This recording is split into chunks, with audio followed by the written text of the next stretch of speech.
Have you ever boarded a flight, and within the first few minutes someone looked at you and said, "Sorry, this seat isn't for you"?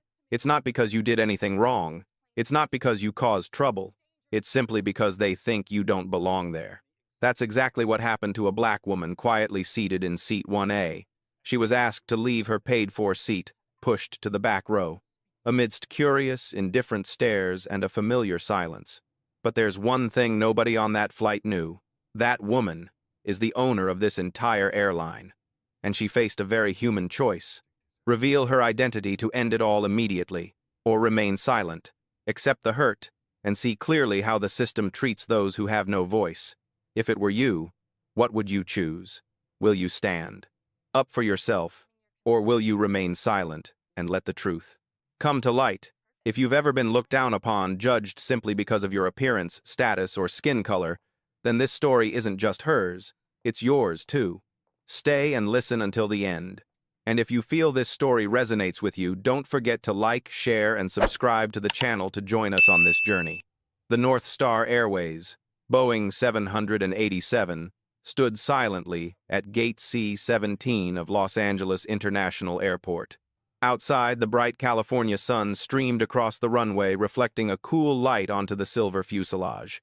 Inside the first-class cabin, the atmosphere was quite different.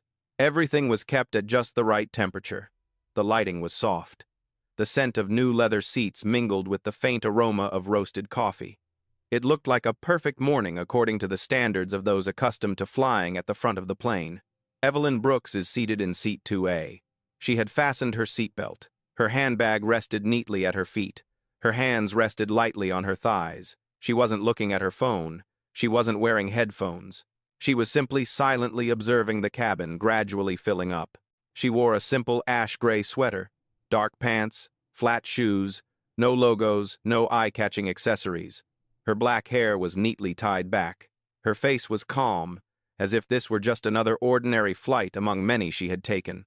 In fact, for Evelyn Brooks, flying from Los Angeles to New York was nothing new. Footsteps echoed from the central aisle, even steady, carrying the familiar rhythm of someone who had walked through this airplane corridor thousands of times. Captain Thomas Whitaker appears. He was impeccably dressed in his pilot's uniform. The 4 stripes on his epaulets gleamed in the lights. His gray hair was neatly combed, not a single strand out of place. He walked with an upright posture, shoulders back, his gaze sweeping quickly across the first-class cabin like someone inspecting their territory. He stopped at the first row of seats. He nodded to a familiar passenger. They exchanged a few pleasantries.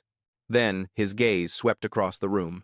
When Captain Whitaker's gaze settled on seat 2A, there was a very brief pause, not long enough to be called staring, but long enough to sense that something wasn't quite right in his thoughts. He looked Evelyn up and down. His gaze lingered on her flat shoes, then her simple sweater, then her calm, unperturbed, dark face. A very faint wrinkle appeared between his eyebrows. Captain Whitaker took another step closer. "Ma'am?" His voice rang out clear and decisive, not harsh, not loud, but loud enough for those sitting around him to hear. Evelyn lifted her head. "Yes, excuse me, but I think there's some misunderstanding here," he said, his eyes glancing quickly toward the aisle.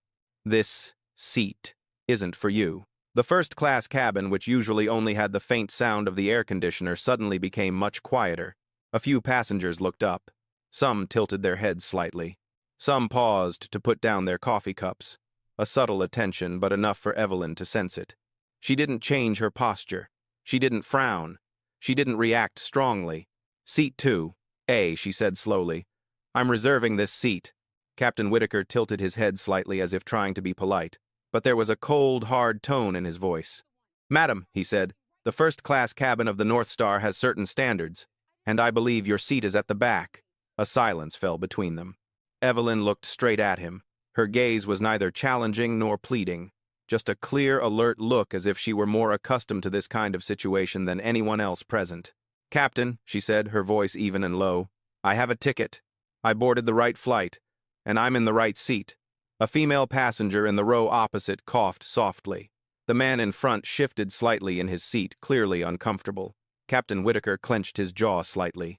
"Could you show me your boarding pass?" Evelyn reached into her bag. She took out her boarding pass. She held it up unhurriedly. He took it, looked. 1 second. 2 seconds. The name is clearly displayed. Brooks Evelyn, Seat 2A, Class First. Captain Whitaker said nothing immediately. He looked back at Evelyn. Then he looked at the card one more time. Are you traveling alone, he asked. Yes. No assistant. No one to accompany me. Evelyn tilted her head slightly. Does that have anything to do with anything? A few glances exchanged within the cabin. No one spoke, but the atmosphere had changed. The initial elegant tranquility now carried a thin layer of tension. Captain Whitaker lowered his voice. Ma'am, I just want to make sure there's no confusion that might affect other passengers. Evelyn took a slow breath. She recognized a familiar feeling rising within her. Not anger, not fear, but a very old, very deep weariness, the weariness of someone who had too many times had to prove that she had the right to stand where she stood. Captain, she said softly but firmly, I'm not harming anyone. Captain Whitaker stood straighter. We'll get to the bottom of this, he said. Please stand up for a moment. The word please is well placed, but the meaning behind it isn't so gentle. Evelyn didn't get up right away. She looked around the first-class cabin. Familiar faces of the well-served class, curious glances, avoidant glances, and also glances of relief knowing that this wouldn't happen to them. She suddenly thought of a very early morning just a few hours earlier when she had signed a thick stack of papers in a quiet conference room in Manhattan. I remember what the lawyer said back then. After this signature, everything will be different. Evelyn turned to look at Captain Whitaker. Okay, she said, but I want everything to be clear. Captain Whitaker nodded as if he were in complete control of the situation. We will handle it quickly. Evelyn placed both hands on the armrests of the chair. She stood up. The moment she left seat 2, no one in first class said a word, but everyone was watching her. And none of them knew that at that very moment, the future of North Star Airways no longer rested in the hands of the man wearing the 4 stripes on his shoulder. Evelyn Brooks stood in the aisle between first-class seats, her hands still resting lightly on the armrest of seat 2A. She wasn't in a hurry to leave, nor did she look at Captain Thomas Whitaker. She simply stood there perfectly straight, perfectly calm, as if this wasn't a moment of being asked to leave her seat, but merely a brief stop on a much longer journey. There are situations in life that don't require a quick reaction. Evelyn learned that from a very young age. She heard the clicking of a seatbelt as someone adjusted their position, a small clearing of the throat, a suppressed sigh. It was all very quiet, but to Evelyn every sound was clear.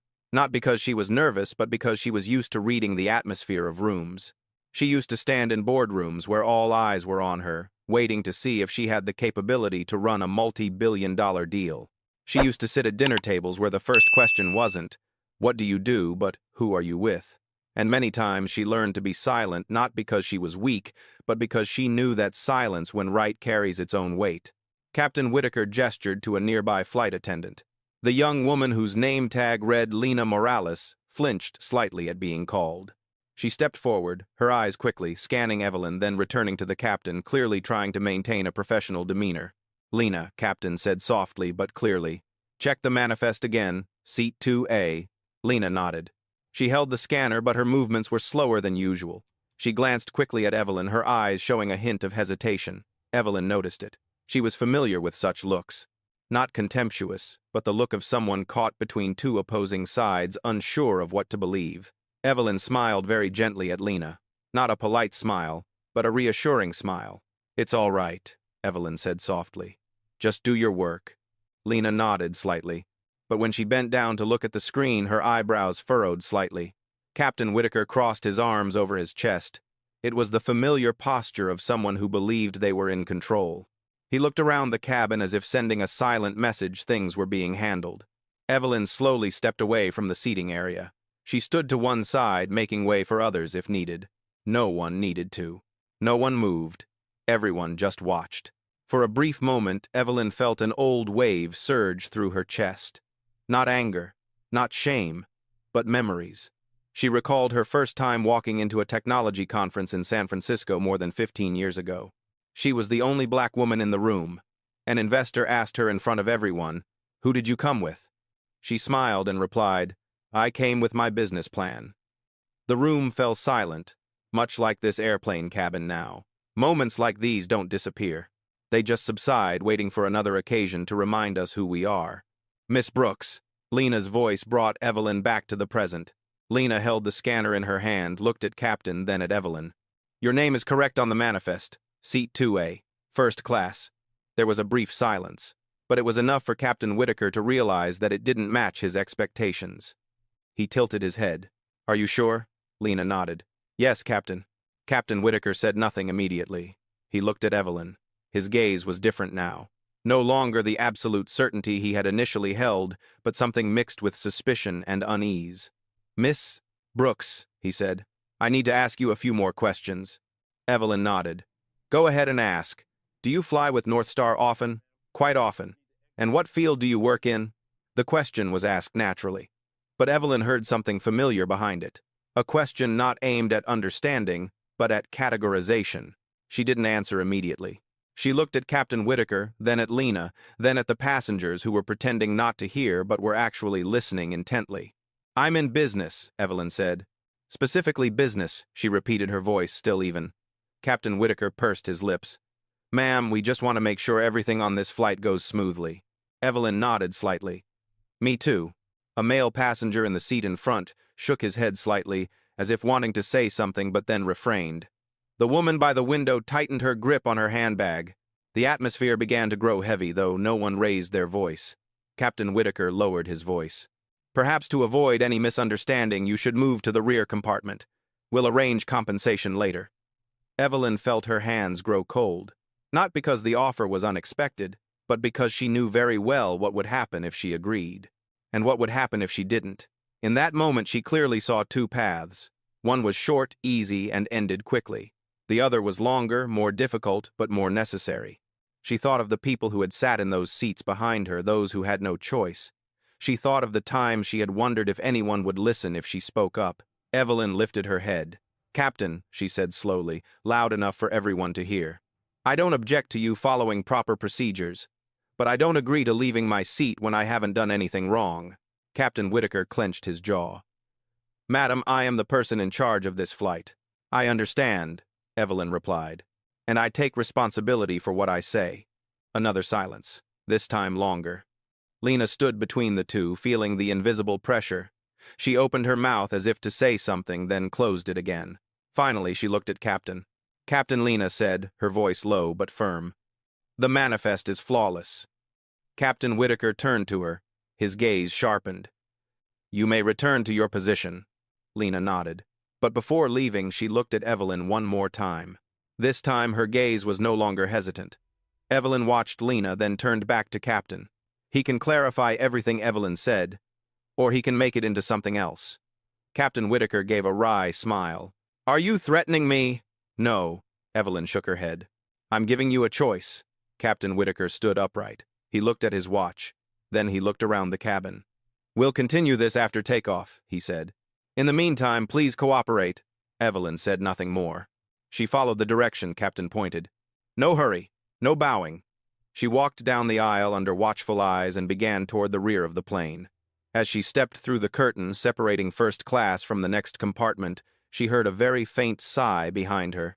She didn't know whose it was. She didn't come back. She knew that there are moments in life when you don't need to prove who you are.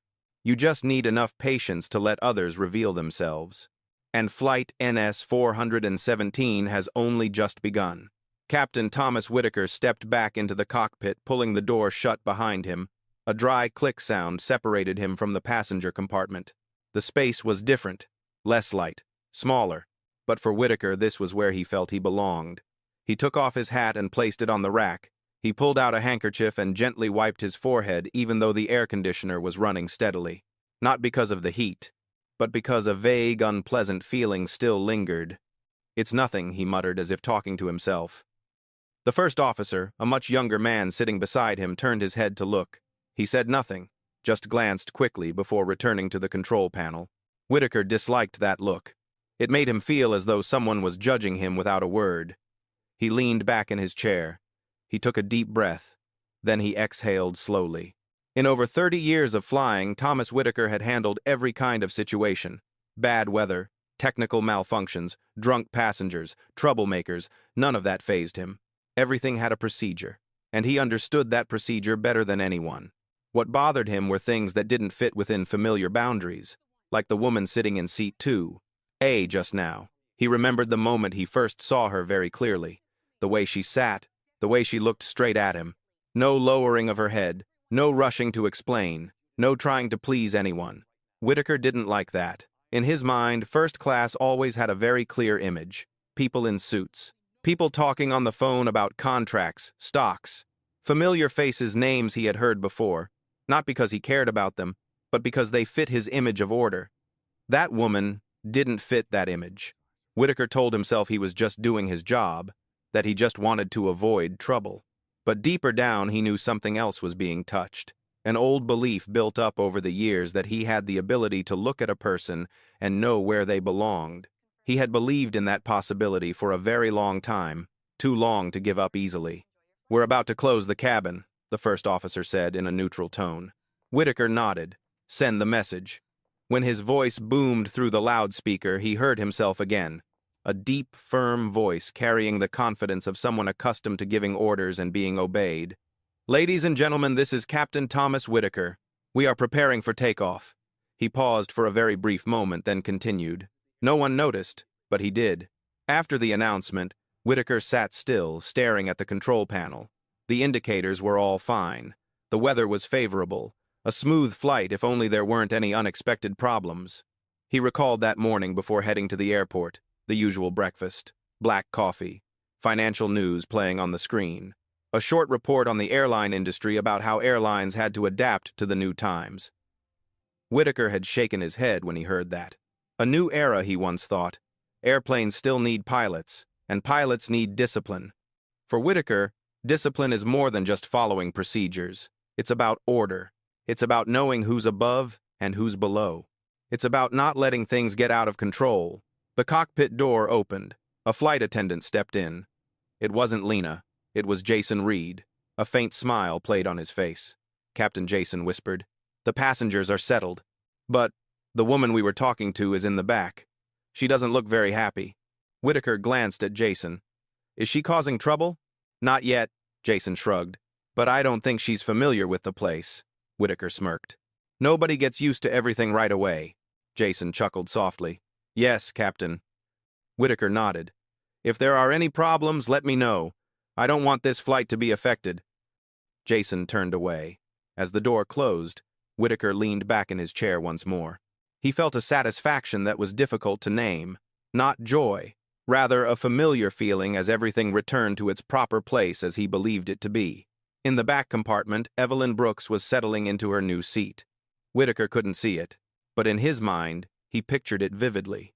She would be annoyed, she would be irritated, but then she would be silent, like everyone else. He had seen that too many times. Whitaker didn't consider himself a bad person. He believed he was fair, that he treated everyone equally. But equally in his thinking meant that each person was in their proper place. People like him built their careers on that belief, and it gave him everything. A stable job, a high salary, respect, nods of approval every time he walked by. He saw no reason to change. The co-pilot glanced over. "Captain, are you all right?" Whitaker turned back. "Okay. Just a passenger who didn't understand the rules."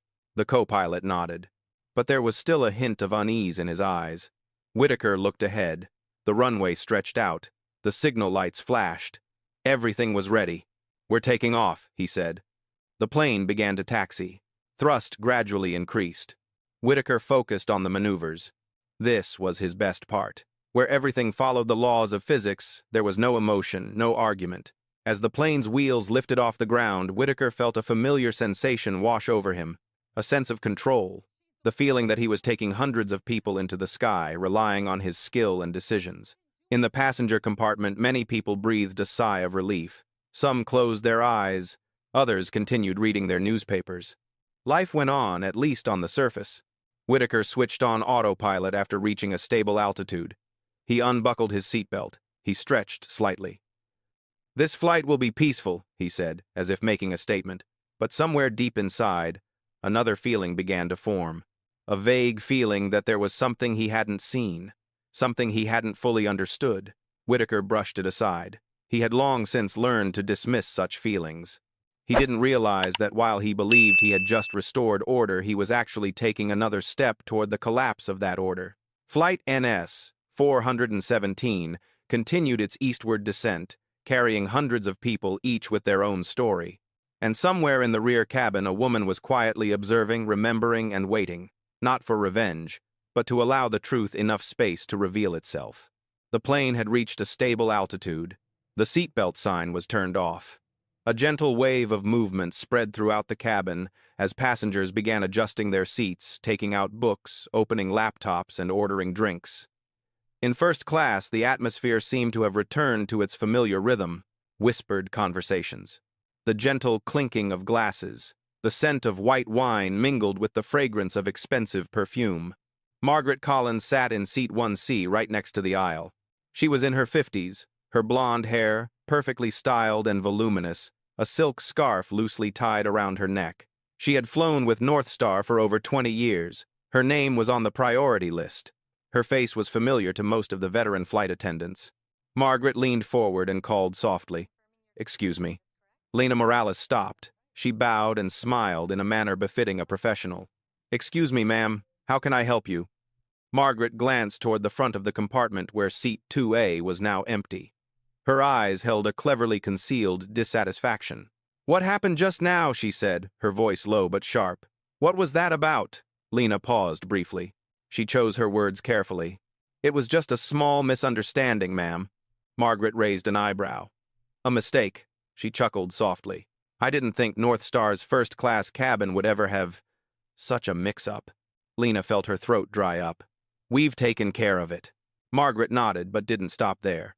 "I hope so," she said, "because I chose North Star not just for the comfort, but for the selectivity." The word selective was uttered softly. But Lena understood the meaning behind it. "Yes, ma'am," Lena replied. Margaret leaned back. "I don't want inappropriate situations to spoil my experience." Lena nodded, then walked away quietly. As she turned, she felt a heavy weight on her shoulders. Not because Margaret had raised her voice, but because of the frighteningly natural way in which she took her privilege for granted. In the back seat, Evelyn Brooks was sitting in the row near the back.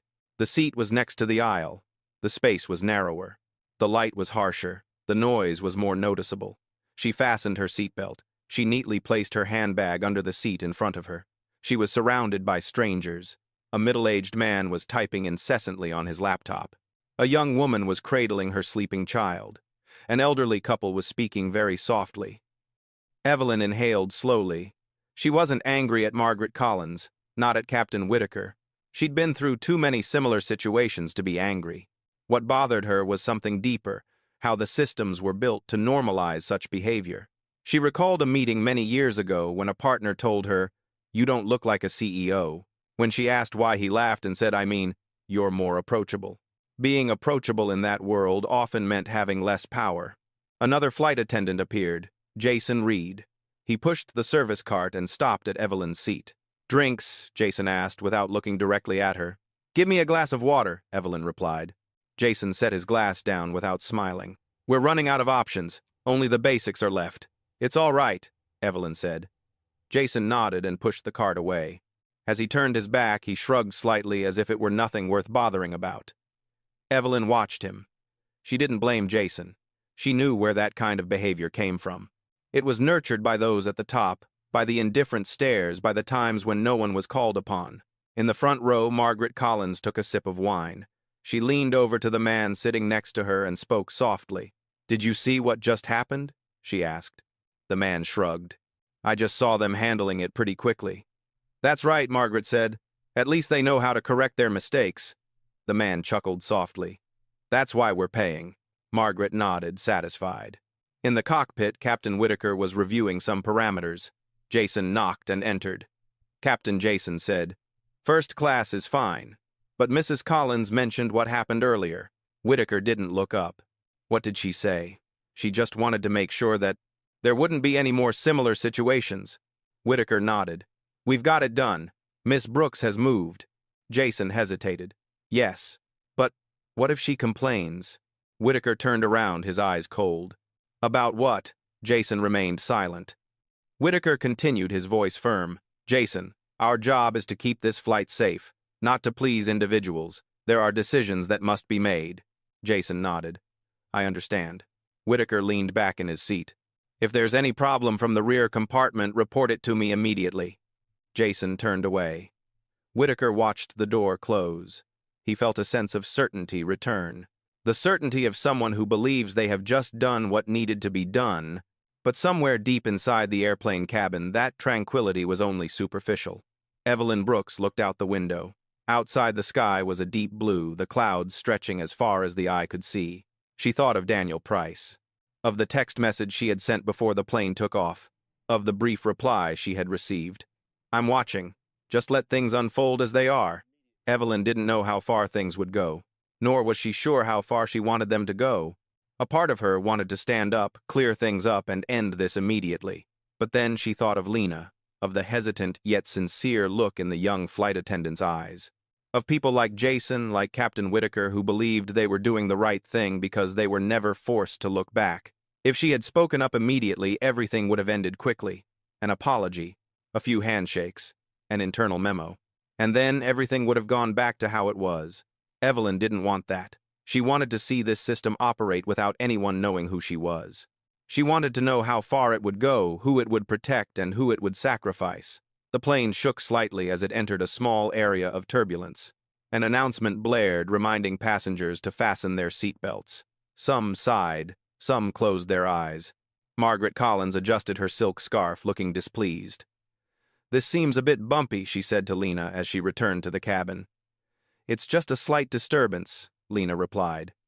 Margaret nodded. I hope so. I don't like surprises. Lena smiled reflexively. But inwardly a question arose. Since when had the presence of another person been considered an unwelcome surprise? In the back compartment, Evelyn Brooks fastened her seatbelt. She closed her eyes for a moment. Not to sleep, but to listen to herself. She knew that from this moment on, every choice she made would not only affect her alone, they would touch other people, other stories, other flights. And ahead, Captain Thomas Whitaker still believed that everything was under his control. Flight NS 417 continued its journey, carrying not only passengers but also beliefs that collided silently at an altitude of 35,000 feet. The smooth, rolling sound of the trolley wheels echoed along the narrow aisle at the back of the cabin. The plastic cups clinked softly against each other, creating a steady rhythm, a reminder that the flight was drifting along at its familiar inertia. Evelyn Brooks sat up straight. The back of the chair in front of her didn't recline much. There was just enough room for her knees. She placed the thin notebook on her lap, but didn't open it. She listened not to find excuses, but to understand. A voice slightly high-pitched and somewhat irritated came from the seat in front. Excuse me, I pressed the call button a while ago. Jason Reed paused. He bent down his face, showing signs of fatigue. We're busy, ma'am. But I need hot water for the baby, the woman said, trying to keep her voice calm. Jason sighed, turning his head to look at the trolley. I'll be back later. Evelyn looked at the scene, then at her hands. Hands that had once signed contracts hundreds of pages long. Hands that had shaken hands with the most powerful people in the industry. Those hands now rested still on her lap, not trembling, not shaking. She knew that feeling of helplessness. Not just that woman's, but the feeling of an entire cabin where their needs always came second. Up front, the first-class cabin was operating smoothly. Glasses were set down gently. Wine was poured carefully. Voices were soft and polite. Margaret Collins leaned over and called Lena's name again. Lena, I need to ask you one more thing, she said, her voice sweet but sharp. Lena paused. Yes, ma'am. That woman just now, Margaret said, her gaze directed behind her. She seemed displeased. Lena maintained her smile. We've arranged the seating appropriately, ma'am. Appropriate, Margaret raised an eyebrow. I just hope North Star understands that customers like us expect a certain standard. Lena nodded. We understand. Margaret leaned back and took a sip of wine. Good, because I don't want things like this to become a precedent. The word precedent was uttered softly, but Lena could clearly hear its weight. She turned away, her heart beating a little faster. In the cockpit, Captain Thomas Whitaker was reviewing the flight map. Everything was stable. No warnings, no reason to worry. Jason knocked on the door and entered. Captain, what's wrong? Whitaker asked, his eyes still glued to the screen. There were a few minor complaints in the back, Jason said. Nothing serious. But Miss Brooks didn't seem happy. Whitaker turned around, his eyes cold. What is she doing? No. Just be quiet. Whitaker nodded. Silence is good. We don't need any more drama. Jason hesitated for a second. Mrs. Collins brought this up again. She wants to make sure the experience isn't affected. Whitaker pursed his lips. Mrs. Collins always has an opinion. Yes, Jason replied. Whitaker leaned back in his chair. Jason, I've made my decision. Miss Brooks has moved. That's the end of it. Jason nodded. But as he turned to leave, Whitaker called him back. If she causes trouble, Whitaker said, I want to know right away. Jason paused. Yes, Captain. The door closed. Whitaker looked ahead, feeling the familiarity of authority. A command, a consequence, and the silence that followed often interpreted as consent. He didn't see Lena's eyes as she stood in the front aisle clutching her serving napkin. She'd heard enough. And in her heart a question kept repeating itself. If everything is following the rules, why does it feel so wrong? In the back compartment, Evelyn Brooks opened her notebook. She didn't write right away. She just turned a blank page. Then another. Finally, she put pen to paper. She didn't record the event as someone who had been offended. She recorded it as someone observing the system in operation. Time, behavior, reaction, words, attitude. She documented how Jason avoided eye contact with passengers, how apologies were neglected, how basic needs were postponed, and how everything was justified by the word busy. A slight turbulence caused the plane to shake. A clicking sound echoed throughout the cabin. Several passengers gripped the armrests. Evelyn instinctively looked up. She had sat in the cockpits of small planes before learned to read the movement of the air. She could feel the slight tension in the fuselage. Not dangerous, but enough to test your composure. The loudspeaker boomed. Captain Whitaker's voice, deep and firm, said, Ladies and gentlemen, we are passing through an area of mild turbulence. Please remain seated and fasten your seatbelts. That voice, familiar and authoritative, reassured many. But for Evelyn it carried a different meaning. It reminded her that on this flight there were people who believed their voice was the law. She thought back to that moment in first class, to his first words, to Captain America's gaze, to how he didn't ask her who she was, but whether she belonged here. Another flight attendant walked by and stopped. It was Lena. Are you all right? Lena asked softly. Evelyn looked up. She met Lena's eyes. I'm fine. How about you, Lena? Was slightly surprised. She forced a smile. I just wanted to make sure everyone was okay. Evelyn nodded. Thank you. The two women stared at each other for a second longer than usual. In that moment, Lena saw in Evelyn not anger, but a clarity that bewildered her. Is there anything else you need? Lena asked. One more glass of water will do, Evelyn replied. Lena turned away, but something within her changed. She began to wonder what she would do if she were in that position. In first class, Margaret Collins adjusted her pillow. She felt satisfied, not because the issue was resolved, but because it had been resolved the way she expected. Quick, clean. Without disturbance. North Star is still North Star, she said to the man beside her. They know how to keep the order. The man nodded. That's why we're loyal. In the cockpit, Whitaker checked his watch. Everything was on schedule. No incidents. No new reports. He told himself he had done the right thing, that a small decision to keep the majority calm was necessary, that without firmness things would spiral out of control. He didn't know that this small decision was being recorded in detail by the woman he believed had been marginalized. Evelyn Brooks closed her notebook. She leaned her head back in her chair. She closed her eyes for a moment, not to escape, but to prepare. She knew that from the moment Captain Whitaker chose this course of action, he hadn't just pushed her aside. He has pushed himself forward into a chain of consequences from which he sees no end. And Flight NS 417, still quietly heading towards New York, carried with it a seemingly invisible decision, yet one powerful enough to shake an entire system. Evelyn Brooks's seat was in the near last row of the cabin. Not absolutely the last, but close enough to clearly sense the distinct atmosphere.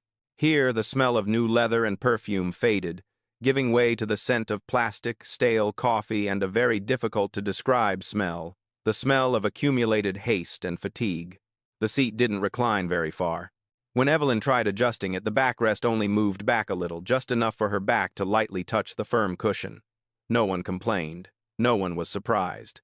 Here, those limitations were considered normal. Evelyn placed her feet parallel, subtly shifting her bag so it wouldn't obstruct the aisle. She noticed the space between the rows of seats was noticeably narrower than in front of her. The man's knees almost touched the seat in front of him. He sighed softly, as if accustomed to having to slouch on a flight. A child in the seat across the hall was whimpering softly. The mother leaned down, soothing the child in a whisper. There was no immediate call from the flight attendant. The mother was patient, as if she had learned that in this cabin patience was a survival skill.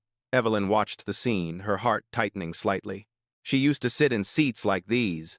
Years ago, when her company was very small, when every flight was a carefully considered expense. She remembers the feeling then, not discomfort from the cramped space, but the feeling of having to shrink back, not cause trouble, not demand anything. That feeling returned more distinctly than she had imagined. Jason Reed walked past, pushing a service cart. The wheels squeaked because the floor wasn't smooth. He stopped at the seat in front of Evelyn, handed her a glass of water, and continued on his way. When he reached Evelyn, he didn't stop immediately. "I'm sorry," Evelyn said calmly. "I haven't received my drink yet." Jason stopped the car and turned around. His eyes quickly glanced at her. "We're serving in order." "Yes," Evelyn replied. "I understand." Jason looked at her for another second, as if considering something. Then he took a plastic cup, poured water from the pitcher, and placed it on the tray in front of her. No smile. "No apology." "Thank you," Evelyn said. Jason nodded and pushed the cart forward. No one paid attention to that brief exchange. But to Evelyn it said a lot. Not about Jason, but about what he was allowed to express. At the front of the cabin, Lena Morales stood in the galley holding the service list. She glanced back where Evelyn was seated. From that distance, Evelyn looked tiny. Not because she was small, but because the space here made everyone appear that way. Lena felt a heavy sensation in her chest. She didn't know why. She just knew something wasn't right. She recalled her first training session when the instructor said, "Every passenger is equally important." At the time, Lena believed him. But then reality gradually taught her that there are passengers who are more important, and now she is seeing that boundary with her own eyes. The plane vibrated slightly as it entered an area of turbulent air. There was a metallic clicking sound somewhere above. The seatbelt sign lit up. Evelyn looked around. Several people gripped the handrails. The man beside her closed his eyes, breathing deeply. The child cried again, this time louder. The mother holding her baby stood up instinctively, then sat back down when she realized the warning light had come on. No flight attendants appeared immediately. Evelyn could feel the plane's movements very clearly. She had learned to fly small planes and had sat in the cockpit during bad weather. She knew this feeling wasn't dangerous, but she also knew that for many people here it was far more frightening. She looked at the man beside her. "Are you all right?" she asked. He opened his eyes, slightly surprised. "Oh, yes. It's just that I don't like being jolted around." "We'll be all right," Evelyn said softly. He nodded, appearing calmer. In first class, Margaret Collins winced as the plane shook. She pressed the call button. Lena appeared immediately. "What's wrong?" Margaret asked. "It's just a slight disturbance," Lena replied. Margaret sighed. "I don't like this feeling." "We'll be out of here soon," Lena said. Margaret nodded, but her eyes still showed dissatisfaction. "Last time I flew with North Star, the flight was very smooth." Lena smiled. "We always try our best." In the cockpit, Captain Thomas Whitaker gripped the controls tightly. He adjusted a few parameters, deciding not to change altitude immediately. He wanted to ride through this turbulent area as he always did. "We should change altitude," First Officer said cautiously. Whitaker shook his head. "No need. It's just a little bumpy. We'll get through it quickly." The First Officer remained silent. He didn't argue, but he felt a little uneasy. Not because of the danger, but because of the attitude. In the last compartment, a suitcase in the overhead luggage compartment vibrated slightly, making a noise. A passenger looked up, their eyes filled with anxiety. Evelyn watched. She placed her hand on the armrest of the chair. She took a deep breath. She wasn't afraid. But she couldn't help thinking about how the decisions made in front directly affected those behind, those who had no voice. Another flight attendant finally appeared, hurrying along, checking to make sure everyone had their seatbelts fastened. As she passed Evelyn, she paused for a second. "Are you all right?" she asked. Evelyn nodded. "I'm fine." The flight attendant smiled slightly, then continued on her way. It was the first time since she had sat down there that someone had asked her that question. The plane gradually stabilized. The warning lights were still on, but the turbulence had subsided. A wave of relief swept through the cabin. Evelyn closed her eyes for a moment. Not to rest, but to sort out her thoughts. She thought about the distance between the two compartments, not just a few meters, but about how people were treated, how attention was distributed, how power, however invisible, flowed in a very clear direction. She thought of Lena, of the young flight attendant's questioning gaze, of Jason, who had learned to be cold as a defense mechanism, of Captain Whitaker, who believed he was maintaining order, and she thought about herself, about her choice to remain silent, about accepting to sit here a little longer, not because she couldn't change the situation, but because she wanted to see the whole picture. Evelyn opened her eyes. She looked out the window. White clouds drifted slowly below, as if the outside world were completely unaware of what was happening inside this airplane. She took out her notebook again. She added a few more lines.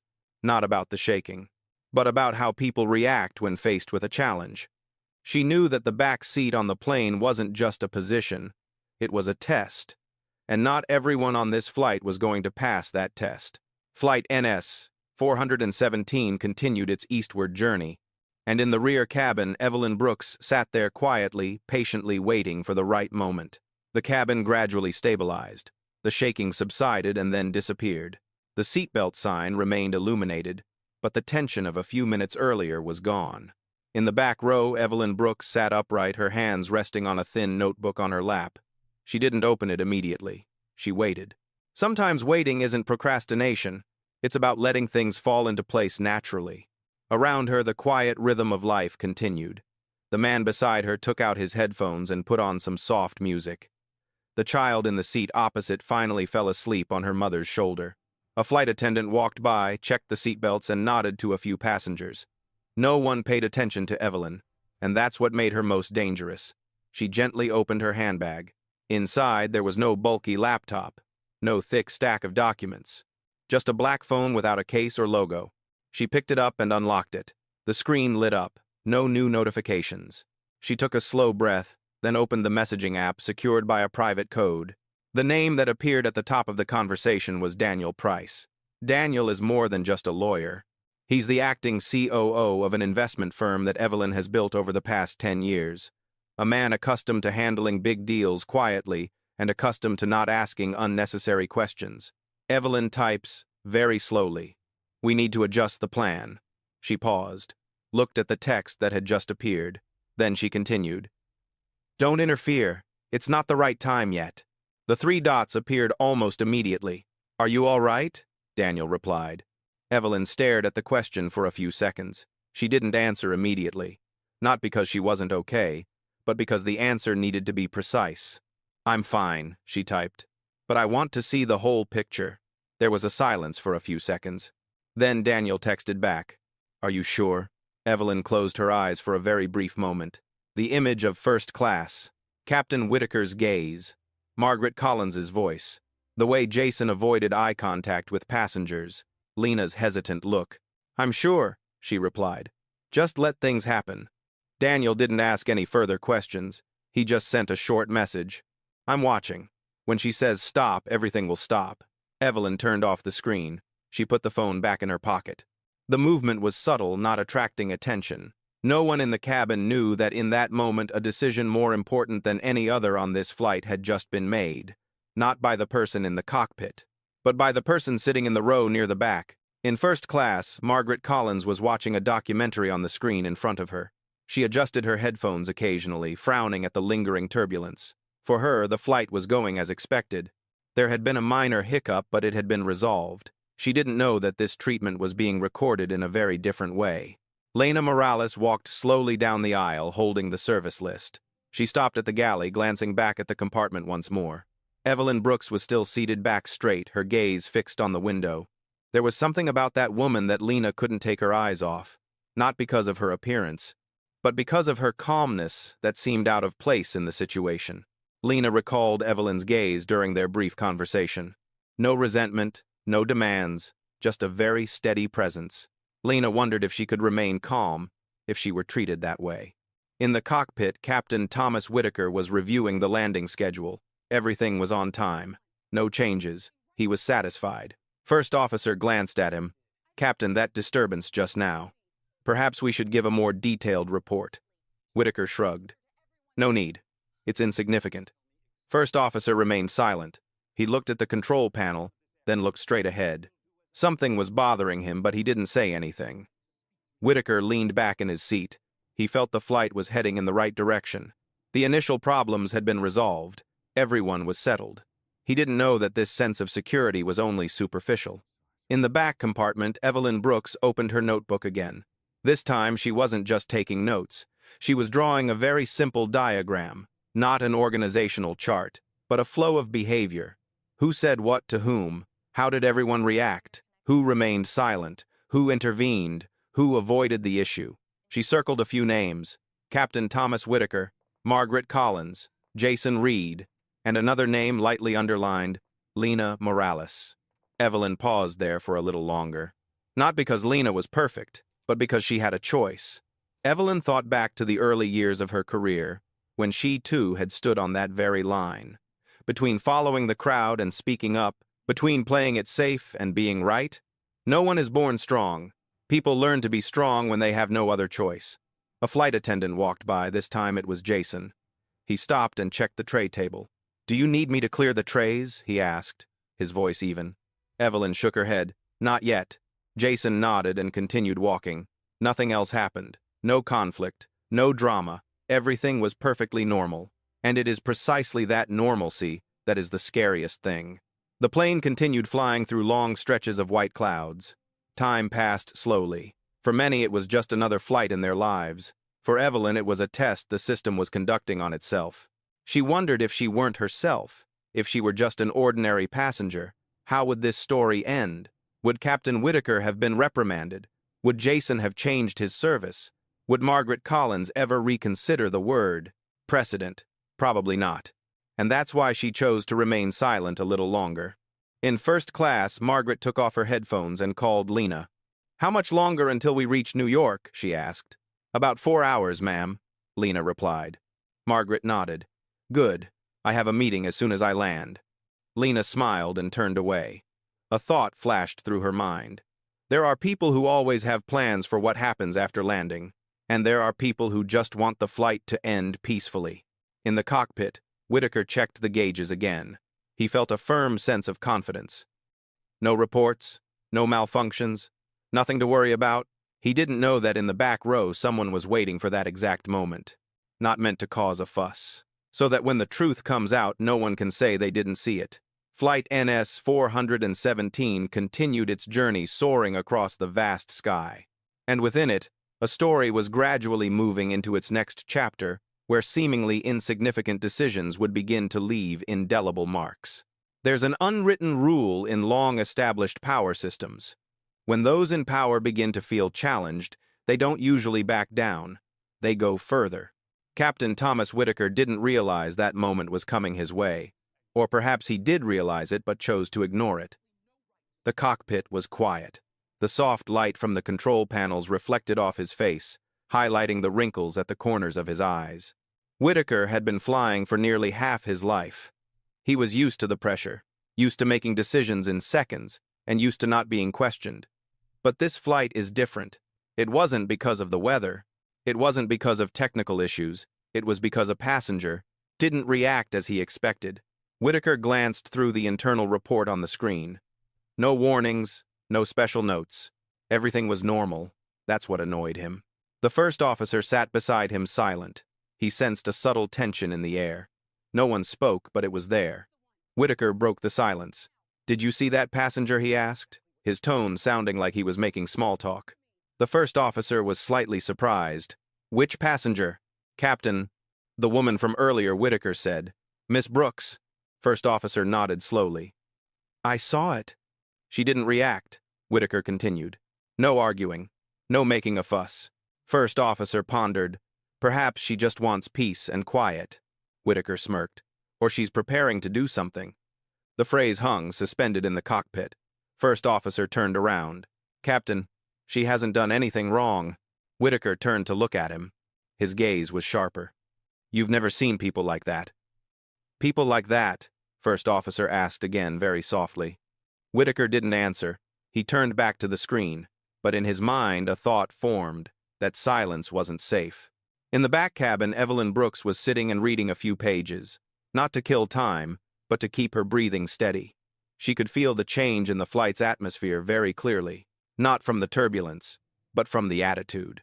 Jason Reed walked past again. This time he stopped. "Ma'am," his voice was slightly different, harder. "Captain wants to know if you're cooperating well." Evelyn looked up. Cooperation on what Jason avoided her gaze. "About following the crew's instructions." Evelyn looked straight at him. "I complied." Jason pursed his lips. "Captain just wanted to make sure." "Guarantee?" What Evelyn asked, her voice still calm. Jason didn't answer. He just said, "If there's a problem, we'll have to handle it according to procedure." Evelyn nodded. "I understand the procedure." Jason turned away faster than usual. Ahead, Lena Morales saw the exchange from a distance. She felt her stomach tighten. She recognized that tone, the tone of something shifting from service to control. Lena walked quickly towards the galley and pressed the intercom button. "Captain," she said, trying to keep her voice calm. "Passenger Brooks isn't causing any trouble. She's very quiet." A brief silence on the other end of the line. Lena Whitaker replied, his voice cold. "You did your part well. I'll take care of the rest." The words weren't spoken loudly, but they were enough for Lena to understand that a boundary had just been drawn. She put the receiver down. Her hands trembled slightly. In the cockpit, Whitaker opened the intercom system with the ground. A short message appeared on the ACARS screen. NS 417. Request note on passenger Brooks Evelyn. Potential non-compliance earlier. Please advise security readiness upon arrival. First officer turned to look at him, his eyes wide. "Captain, was that really necessary?" Whitaker didn't look at him. Precautions. But she did nothing, first officer said, his voice low but clear. Whitaker turned. His eyes were cold. "You're young. You don't understand.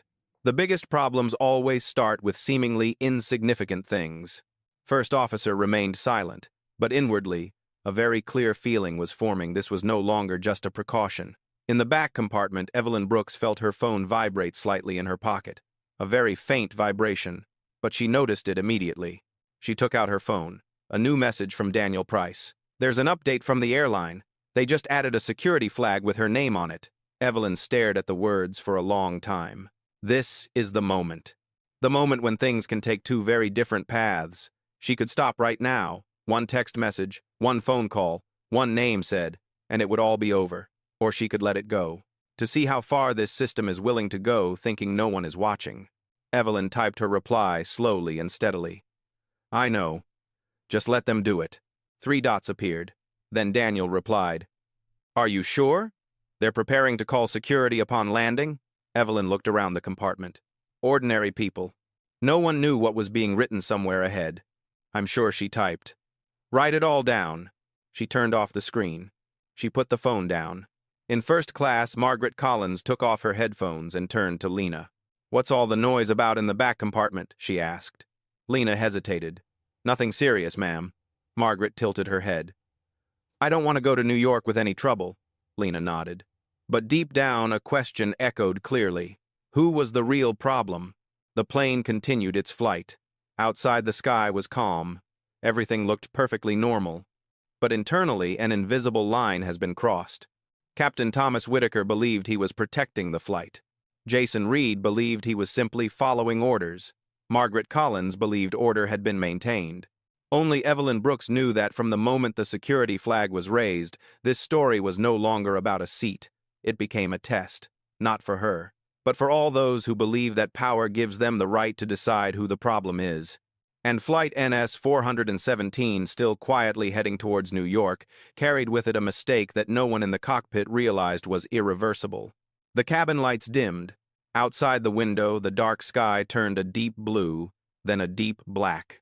The stars twinkled like distant dots of light, serene amidst the turmoil of human activity. Evelyn Brooks gazed out the window, not trying to find a specific star. She simply let her eyes drift into the distance. Her breathing was even. Her shoulders relaxed. There was no sign of anxiety, but in her mind, every detail was lining up. She knew she was being flagged. She knew ground security had been notified. And she knew that from this moment on, everything would be recorded, not just in memory, but in records. She wasn't afraid. Fear often arises when people don't know what lies ahead. But Evelyn knew very well. In first class, Margaret Collins adjusted her posture. She glanced at her watch, then at the flight information display screen. "We're almost there," she said to the man sitting next to her. Finally, he replied, his voice relieved. Margaret smiled. "I hate flights that have problems." "There's nothing special about this trip," he said. Margaret shrugged slightly. "Just some unnecessary things." She didn't realize that in using the word unnecessary, she was inadvertently describing precisely what was about to happen to the order she believed in. In the cockpit, Captain Thomas Whitaker checks the landing schedule. Favorable wind, clear runway, everything is up to standard. He felt a quiet sense of satisfaction. Despite the initial inconvenience, the flight would end on time. He would complete his mission, and what happened afterward, he believed, would be handled. First officer looked out the cockpit window and saw the lights of New York City gradually appearing in the distance. He swallowed hard. "Captain," he said, his voice slow. "Regarding passenger Brooks, was security necessary?" Whitaker didn't turn around. "We've already discussed this. But if there's no basis," Whitaker interrupted. "The basis is that I deem it necessary." A long silence ensued. First officer said nothing more, but a chill ran down his spine. Not because of the danger of flying, but because of the rigidity of human nature. In the back compartment, Lena Morales walked down the aisle, giving a final check of her seatbelt. When she reached Evelyn's seat, she stopped. "We're about to land," Lena said softly. "Is everything all right?" Evelyn looked up. She met Lena's gaze. "You've done your part." Lena paused. "Aye," Evelyn smiled faintly. "Whatever the outcome, you tried your best." Lena swallowed hard. She nodded, then walked away. Her heart was pounding. She didn't understand why, but there was something about the way Evelyn spoke that made her feel both comforted and anxious. The seatbelt sign lit up. The loudspeaker blared. Captain Whitaker's voice, familiar, deep, and firm. "Ladies and gentlemen, we are beginning our descent to prepare for landing in New York. The weather is favorable. Please remain seated and fasten your seatbelts." For many, that voice was a symbol of safety. But for Evelyn, it was a reminder that some voices are automatically considered trustworthy simply because of where the speaker is sitting. The plane vibrated slightly as it descended. The city lights grew brighter, stretching into long streaks like the blood vessels of a giant body. Evelyn placed her hands on the armrests, not squeezed, just resting them. The phone in her pocket vibrated gently again. She didn't take it out immediately. She waited for the second vibration, then the third. Finally, she opened her pocket. Message from Daniel Price. "They've deployed security to the gate." Not just any gate. Evelyn read every word carefully. Then she typed her reply. "Which gate? Secondary hangar. Private area." Evelyn closed her eyes for a very brief second. Not out of surprise, but out of confirmation. "Write it down," she texted. "And keep everything in order." Daniel replied immediately. "Understood." Evelyn turned off the screen. She put the phone down. Her heartbeat remained steady. But in her heart, a milestone had just been reached. In first class, Margaret Collins took off her headphones. She leaned over towards Lena. "I've noticed we don't usually go through the gate," she said, her voice slightly raised. Lena looked out the window. She saw the plane taxiing in a different direction. There was no familiar jet bridge, just a wide, empty area illuminated by tall lampposts. "Perhaps it was a special arrangement," Lena said, unsure. Margaret frowned, especially for whom Lena didn't answer.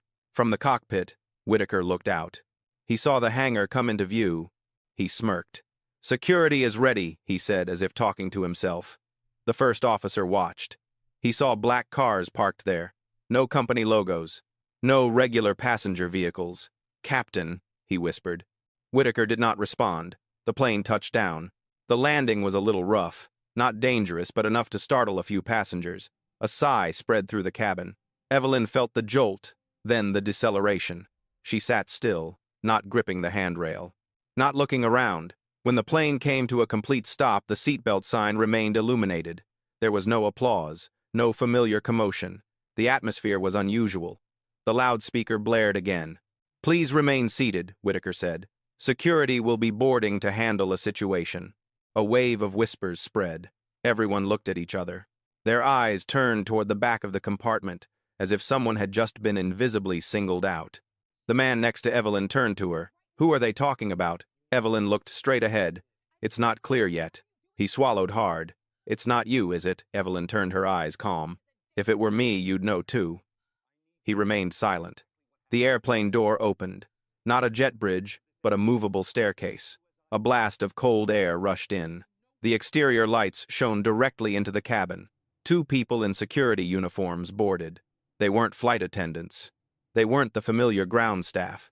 Margaret Collins gripped the armrest of her chair. "What's going on?" she asked Lena, her voice betraying her irritation. Lena stood still. She didn't know how to answer. Evelyn Brooks sat there, not moving, not bowing her head, not standing up. She knew that at this moment her silence was no longer passive. It's an invitation for the system to come out into the open. And as security footsteps echoed down the aisle, flight NS 417 officially took a different trajectory. There is no turning back. Footsteps echoed in the narrow aisle of the airplane cabin. Not hurried, not frantic, but clear enough for all eyes to turn in the same direction.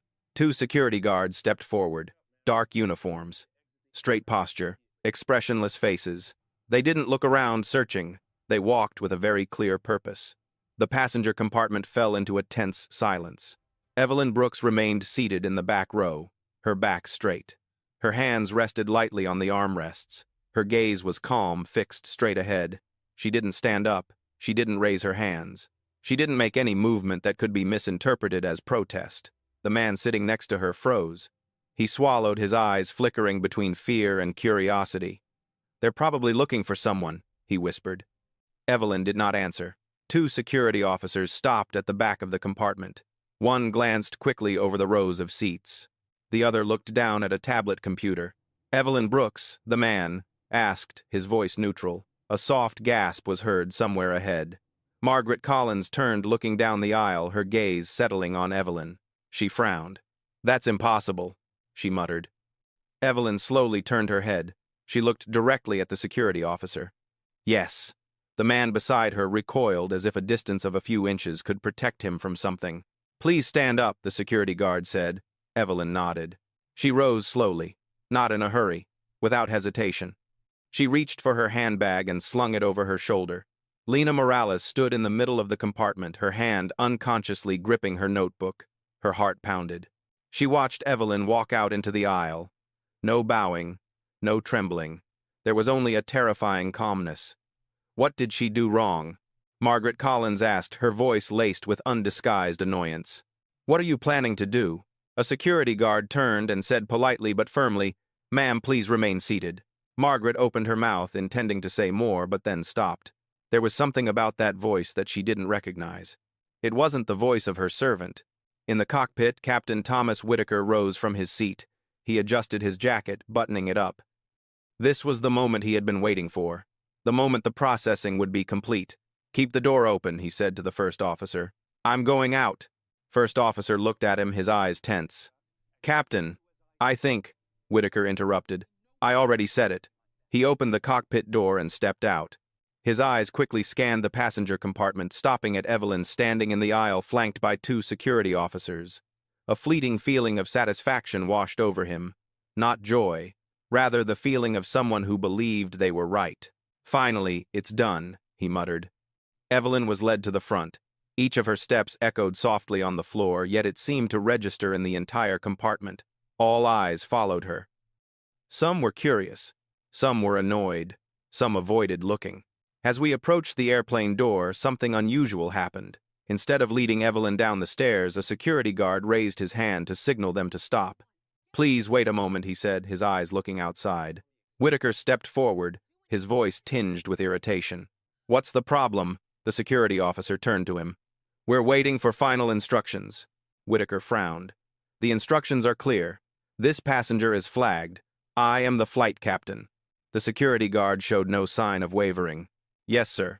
But there's an update." "What update?" Whitaker growled. A black car pulled up at the foot of the stairs. The door opened. A man in a dark suit stepped out, tall. His face was familiar to anyone who had ever attended a board meeting. Daniel Price. He ascended the airplane's stairs unhurried. Each step was steady. When he reached the door, he paused, looking around the cabin. His gaze swept over Margaret Collins, over Lena Morales, over the passengers who were holding their breath. Then he looked directly at Captain Whitaker. "Hello, Captain," Daniel said calmly. "I'm Daniel Price." Whitaker paused for a very brief moment. That name, he'd heard it somewhere, in internal newsletters. In high-level emails he often skimmed through. "Who are you?" Whitaker asked, trying to keep his voice steady. Daniel smiled slightly. "The acting COO of North Star Holdings." A wave of murmur spread through the compartment. Margaret Collins's eyes widened. "North Star Holdings," she whispered. The parent company. Daniel paid no attention. He turned to the security guard. "We can begin now." The security guard nodded.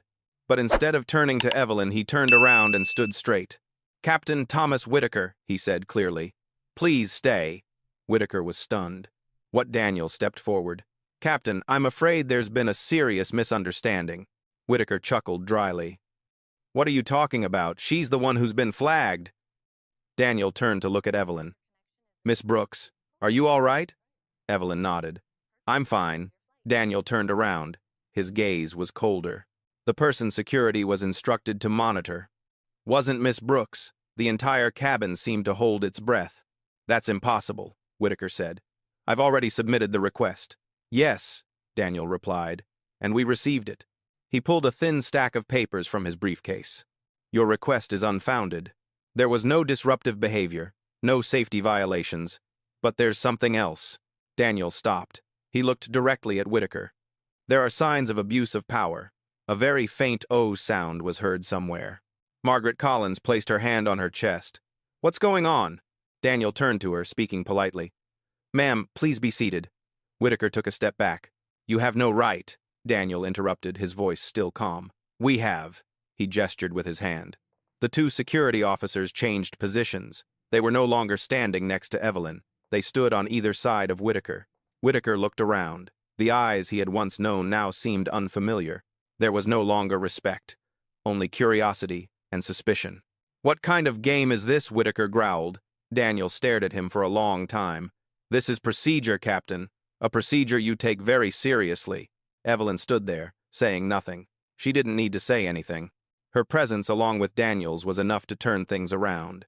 Lena Morales covered her mouth, her eyes wide. She felt her heart pounding, not from fear, but from a very strange feeling, as if the truth had just been revealed. Margaret Collins sat speechless. "So, who is she?" she whispered, looking at Evelyn. Daniel turned his head, smiling very slightly. "You'll know soon enough." Two security officers placed their hands on Whitaker's arms, not forcefully, but firmly. "Captain Thomas Whitaker," someone said. "Please come with us." Whitaker opened his mouth, but no words came out. Inside the plane, the silence broke into gasps of breath. Those who had once believed they knew who was in control now faced a different reality. The person they thought would be arrested wasn't the one being led away. And Evelyn Brooks, the woman who had been relegated to the back seat, stood there, calm, without winning or losing, just waiting for the next moment where all the questions would be answered. The New York night wind blew stronger in the hangar area. Cold air rushed into the cabin, carrying the smell of metal and damp asphalt. High-powered lights shone down, creating harsh patches of light on the ground where everything had just become too real. Captain Thomas Whitaker stood in the aisle, two security officers on either side. He wasn't handcuffed. Not yet. But his shoulders were no longer as straight as when he'd stepped out of the cockpit. His back was slightly hunched, as if the weight of the situation was pressing down on each vertebra. "You can't do this," Whitaker said, his voice hoarse. "I'm the captain of this flight." Daniel Price stood opposite him, holding a thin file. "You were captain," Daniel said, his voice even. "But your authority ends when the plane comes to a stop." Whitaker shook his head. "I was just following procedure." "We feel the same way," Daniel replied. The rear passenger compartment was silent. No more murmuring, no more whispering. Everyone sensed that this was no longer a minor incident. This was a rare moment when power had been overturned, right before their eyes. Margaret Collins rose to her feet. "I want to know what's going on," she said, her voice high and sharp. "I'm a diamond client of North Star. I have the right." Daniel turned to her. His gaze was polite but unyielding. "Mrs. Collins, please sit down. All information will be provided when appropriate." Suitable for whom Margaret snarled. "With the truth," Daniel replied. She stood still. For the first time in years, someone had spoken to her without trying to please her. At the far end of the compartment, Evelyn Brooks remained still. She neither moved forward nor backward. She let things unfold as they naturally would. Daniel turned to her. "Miss Brooks," he said. "We can get off the plane." Evelyn nodded. She stepped forward, walking past Whitaker. As they passed each other, Whitaker looked at her. His gaze was a mixture of bewilderment and anger. "Who are you?" he asked, his voice low but sharp. Evelyn paused for a moment. She turned her head, looked straight at him. There was no challenge, no contempt. "I am a passenger," she said. "Until you decide, I am not." Whitaker opened his mouth but couldn't say anything. Evelyn continued walking. As they descended the stairs, the lights shone directly on them. The wind blew harder. On the runway, there wasn't just airport security. There were other faces, familiar suits, people. Whitaker had only ever seen in internal emails or company newsletters. "Counsel." Daniel stopped at the bottom of the stairs. He turned to Evelyn. "Do you want to say it yourself?" Evelyn looked around. Black cars, waiting eyes, people accustomed to deciding the fate of others in closed meeting rooms. "I'll tell you," she replied. Daniel took a step back. Evelyn Brooks stepped forward. No podium, no microphone, just her voice echoing in the vast expanse of the runway. "I'm Evelyn Brooks," she said slowly, "CEO of Aurora Capital Group." A wave of commotion spread. Margaret Collins put her hand to her mouth. Lena Morales stood still, her eyes wide. A few passengers whispered the company's name. Aurora Capital was not an unfamiliar name. It was the investment firm that had just completed the acquisition of a controlling stake in North Star Holdings. Daniel continued, his voice clear. "This morning, Aurora Capital completed the purchase of 52% of North Star Holdings voting shares." Whitaker felt his face flush. His ears were ringing. Numbers, percentages, financial terms he had previously ignored, now assaulted him like a collision. "What does that mean?" a passenger asked, his voice trembling. Daniel replied, "That means Miss Brooks is the controlling shareholder, the ultimate owner of this airline." Silent. It wasn't a silence born of shock. Rather, it was the silence of an old belief being pulled from its foundation. Margaret Collins took a step back. "Impossible," she whispered. She's sitting in the back seat." Evelyn turned to her. There was no triumph in her eyes, only a slight weariness. "The seat you sit in doesn't change who you are," Evelyn said. "It only reveals how others see you." Whitaker stood frozen. Cold sweat ran down his spine. "If only I had known," he began. Evelyn raised her hand, signaling them to stop. "If you had known," she said, her voice low but clear, "you would have treated me differently." The words weren't loud, but they cut deep, and that's the problem, she continued. "I don't want to be treated well because of who I am. I want to know how this system treats someone they think is nobody." Daniel opened the file. "Captain Whitaker, we have all the records," he said. "The security flag request was unfounded. The seat change was against policy, and internal emails show this wasn't the first time." Whitaker shook his head, his voice almost pleading. "I've been flying for 30 years. I have a family. Evelyn looked at him. There was no schadenfreude in her eyes, only a very quiet sadness. "I've also lost a lot to get to where I am," she said, "but I wouldn't use that to take away someone else's dignity." Daniel nodded to security. "Captain Thomas Whitaker, you are suspended immediately pending a formal investigation." Two security officers stepped forward. This time their hands rested more firmly on Whitaker's arm. Margaret Collins was horrified. "What about me?" she asked. "I did nothing wrong." Evelyn turned to her. "You didn't give the orders," she said, "but you benefited from that system." Margaret remained silent. Lena Morales stood there, tears silently welling up, not from fear, but because for the first time she saw someone in a position of power use it to express something she had always felt but never dared to name. Evelyn turned to Lena. "You tried," she said, "and it was worth it." Lena nodded, tears streaming down her face. Daniel closed the file.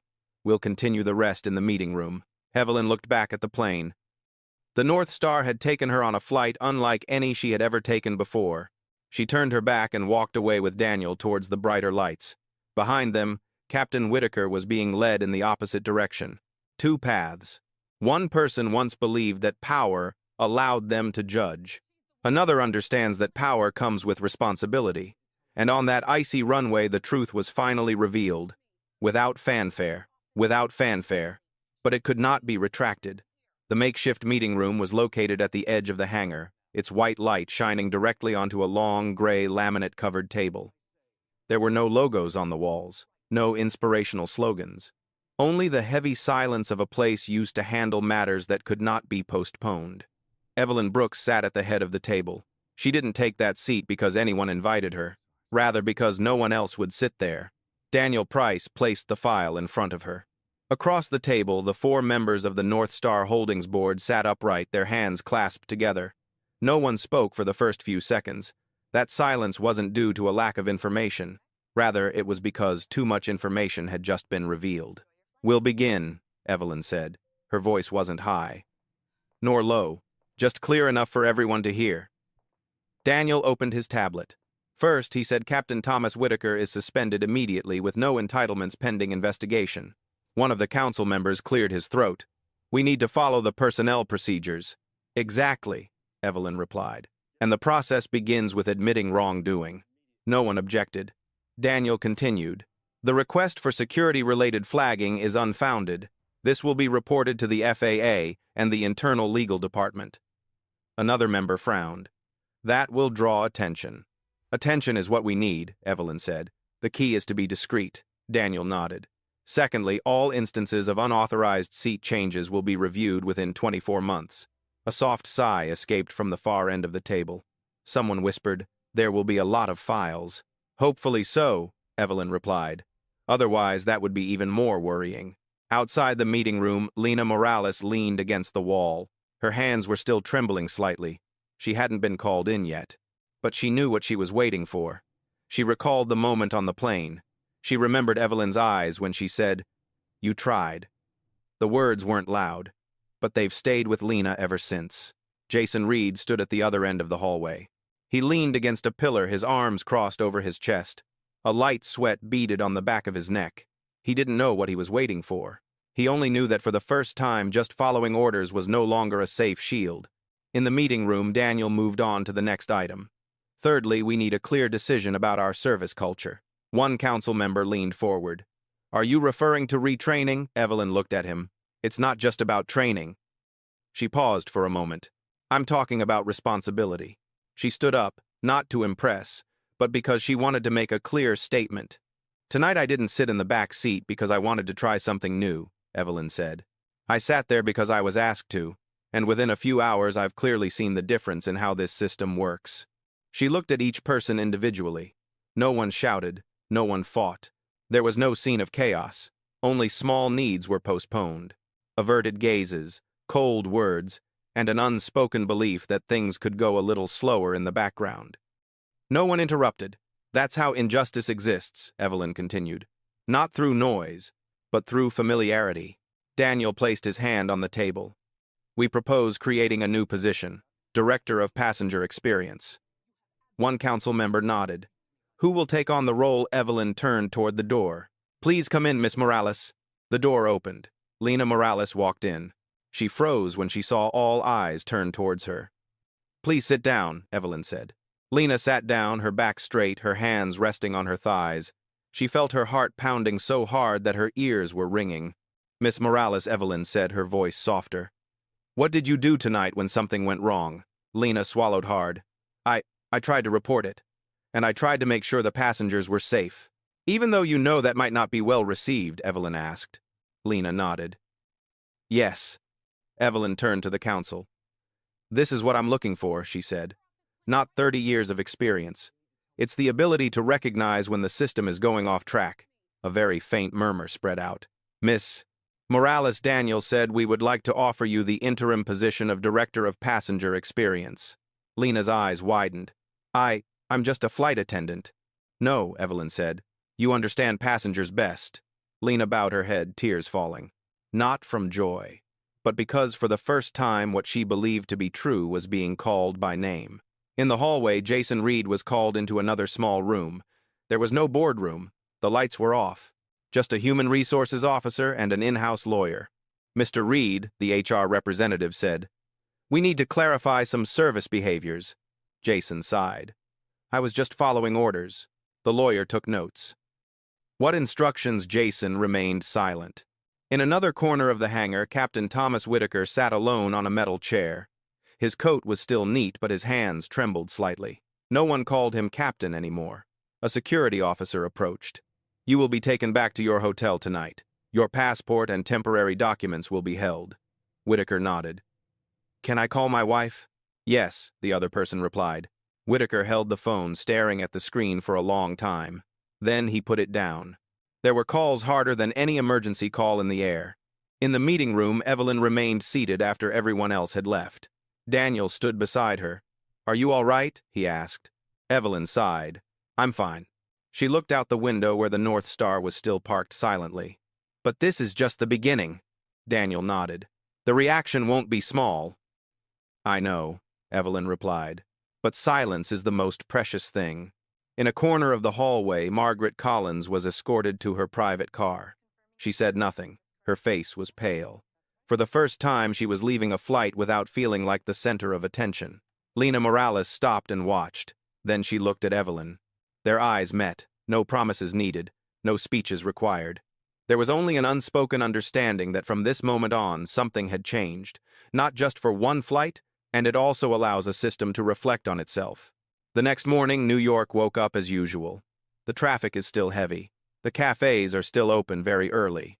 People are still holding hot cups of coffee, their eyes glued to their phones, scrolling through the news almost unconsciously. That was until the name North Star Airways started appearing frequently on the screen. It started as just a short message. North Star's chief pilot has been suspended following a discrimination incident on an international flight. Then add another line. The CEO of Aurora Capital unexpectedly revealed himself to be a passenger who was forced to change seats, and then everything exploded. Within 3 hours, the story was no longer an internal incident.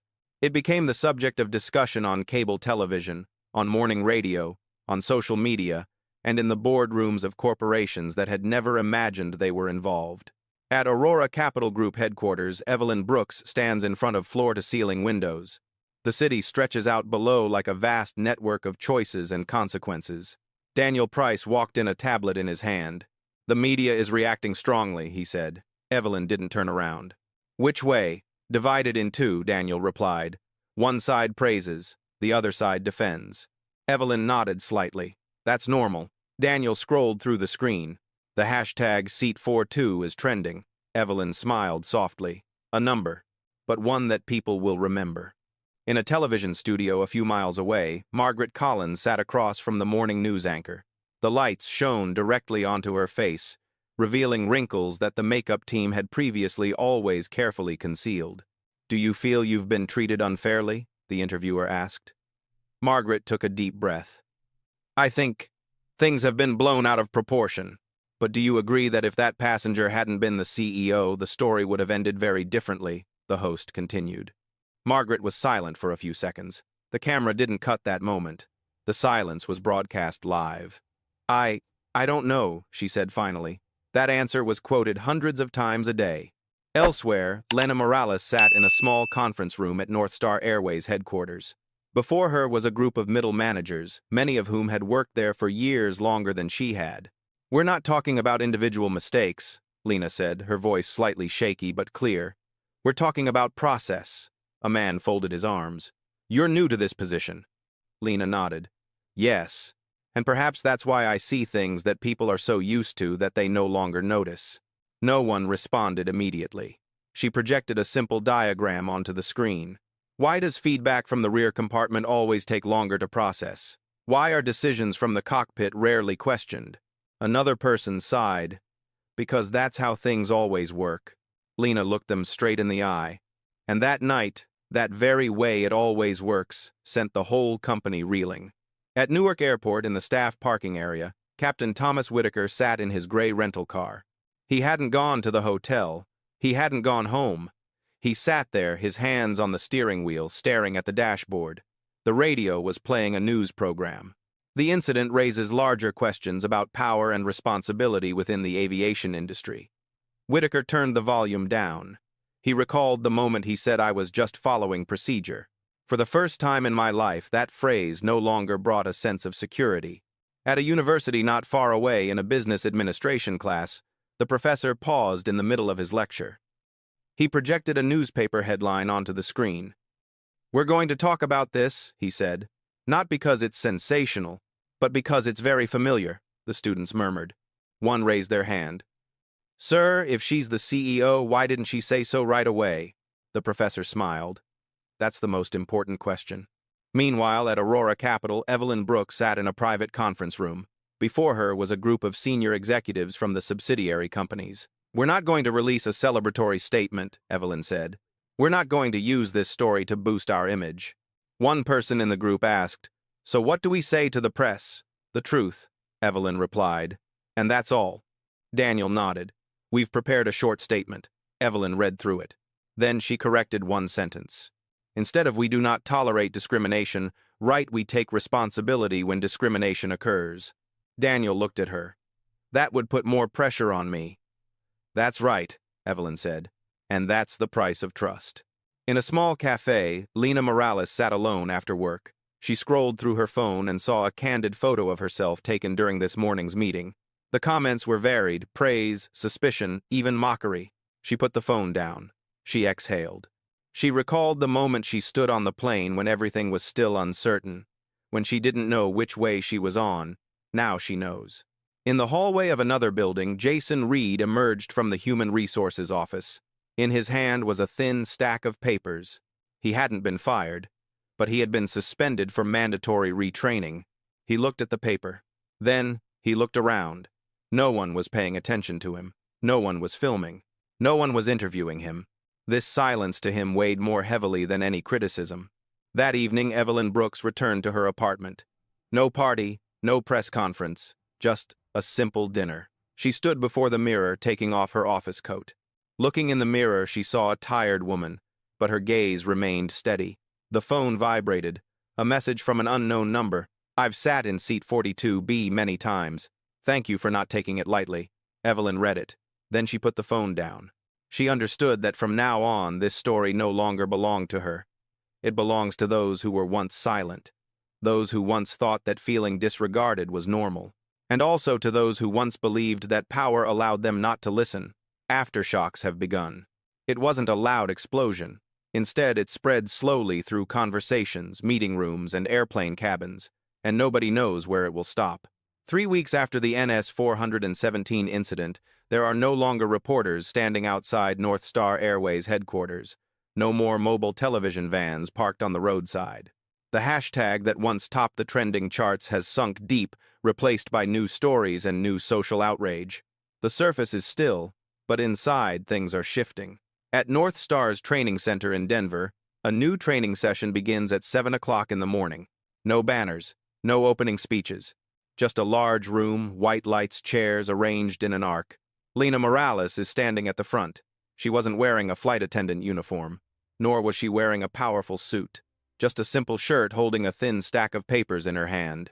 "We don't start with rules," Lena said. "We start with a question." She looked around the room where the pilot, flight attendants, cabin supervisor, and even a few ground staff members were seated. When a passenger presses the call button and no one answers what is actually happening, one person shrugged. Maybe they're busy. Maybe Lena nodded. Or maybe we've gotten used to not answering. No one laughed. No one objected. Lena continued. "That night I was standing less than 10 steps from seat 42B. I heard it. I saw it. And it took me a few seconds to decide whether I should go over or not." She paused. Those few seconds, that's where culture truly exists. In the back seat, a young pilot bowed his head. He recalled times he had turned away simply because it was not his business. At that same time, in a small office in New Jersey, Captain Thomas Whitaker sat at his kitchen counter. On the table was a stack of papers, a suspension notice, a request to participate in a psychological evaluation, and a temporary work schedule as a simulation trainer if approved. He held the piece of paper for a long time.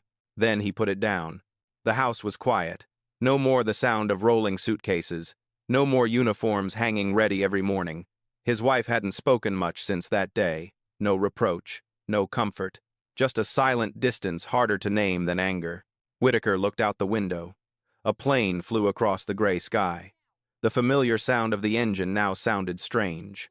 For the first time in years, he asked himself, it wasn't that I had done anything wrong. It was that I hadn't seen something. At Aurora Capital Group, Evelyn Brooks walked into an internal meeting. No press, no live stream, just the familiar faces of the leadership team. What have we achieved? Someone asked. Evelyn didn't answer immediately. She looked at the data on the screen. North Star's stock had stabilized. Some partners had withdrawn. Some new ones had emerged. We haven't achieved anything yet, Evelyn said. We've only stopped to look. Daniel Price nodded. The pressure from other companies is increasing. Several CEOs have called privately asking if we've gone too far. Evelyn smiled softly. They don't ask out of concern. They ask out of fear. So what's your response? Daniel asked. Evelyn looked up. I said that the scariest thing isn't being called by name. It's when no one has the courage to call your name anymore.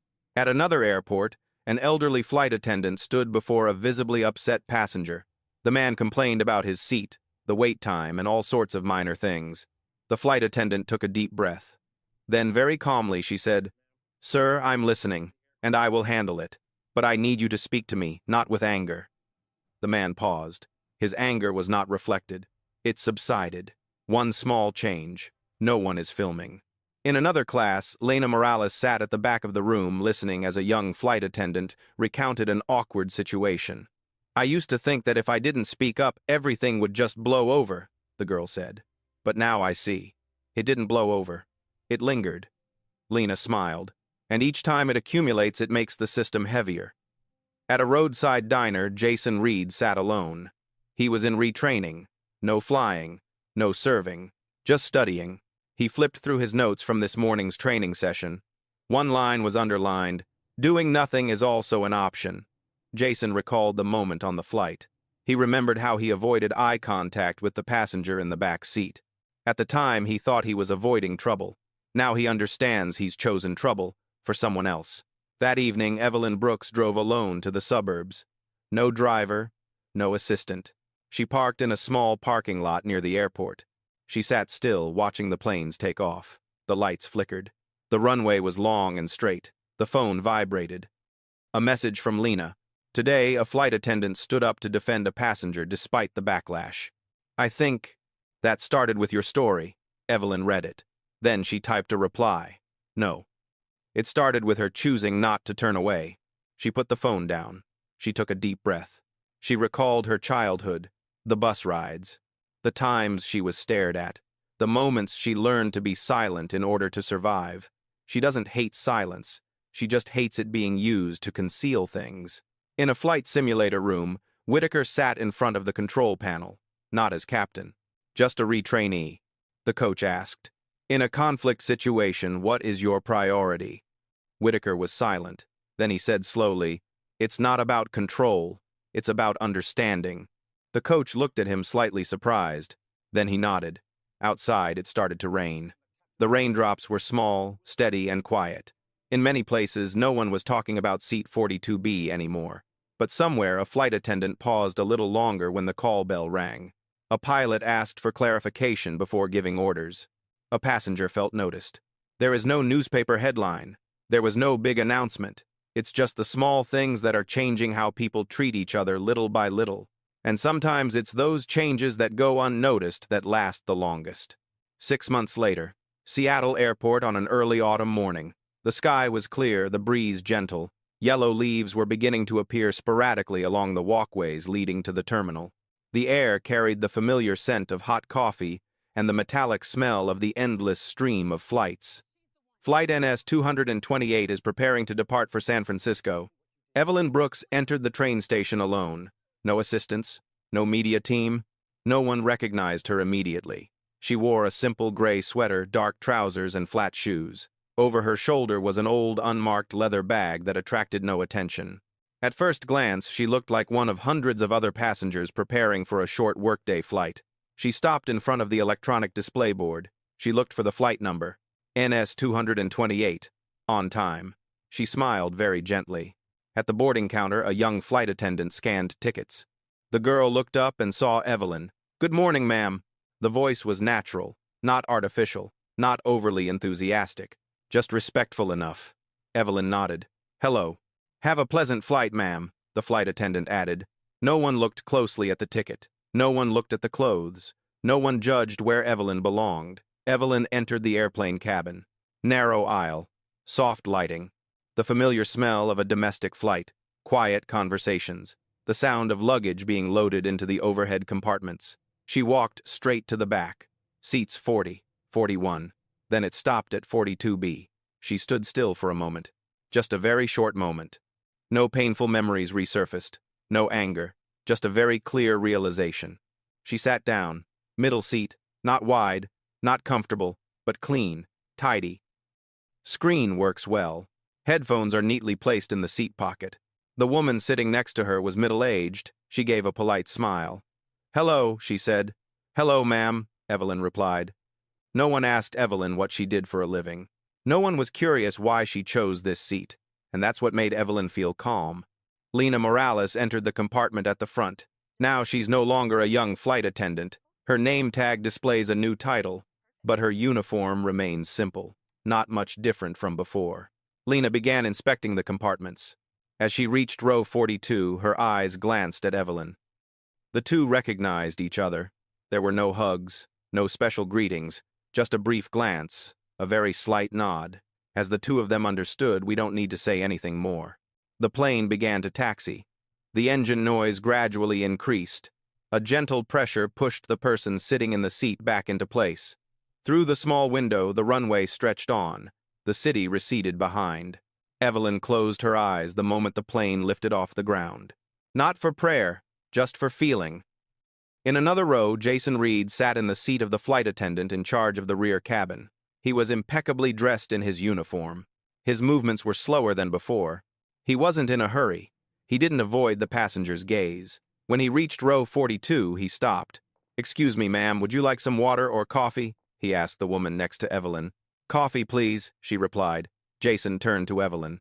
"And what about you?" Evelyn looked up. "Water, thank you." Jason nodded. Yes. There were no scrutinizing glances, no awkward silences. It was just a normal exchange. In the truest sense of the word, in the cockpit, a newly appointed captain was inspecting the control panel. He was young, but his voice over the loudspeaker was clear and calm. "Welcome aboard, Flight NS 228. We are delighted to serve you today." No one emphasized any particular compartment. No one implied who was more important. The aircraft maintained its altitude. Evelyn opened her eyes. She looked around. A young man is reading work documents. A female student is wearing headphones. An elderly couple is holding hands. Nobody knows who she is, and this time she didn't need to prove anything. Evelyn recalled a question once asked in a class. Why didn't she say she was the CEO from the start? Now she has a clear answer. Because if she had to speak, the issue wasn't about the seating arrangement. It lies in how people treat each other when they think no one is watching. The flight attendant walked past. Jason placed the glass of water in front of Evelyn. "Please feel free to call if you need anything else." Evelyn smiled. "Thank you." She took a small sip. The water was cool, ordinary, nothing special. But that moment for her was truly perfect. Elsewhere, Captain Thomas Whitaker was sitting in a training waiting room. He wasn't flying this flight. He probably wouldn't be flying for a long time. On the table was an old notebook. He opened it and wrote a line.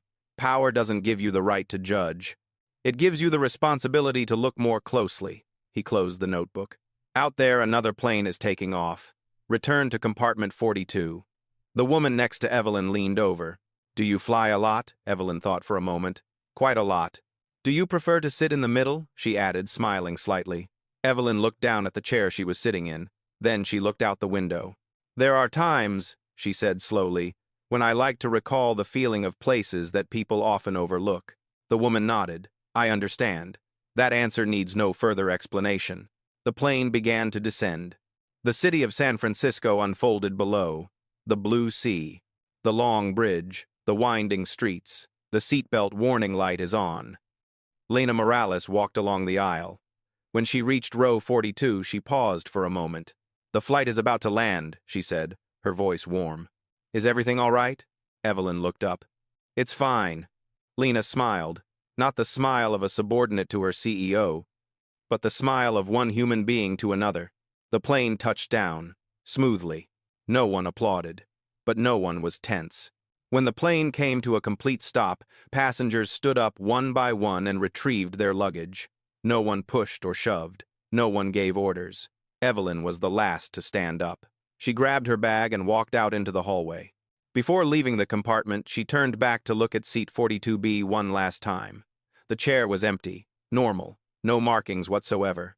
But for her, it was no longer a symbol of contempt. It's a reminder. That character isn't determined by the seat one sits in.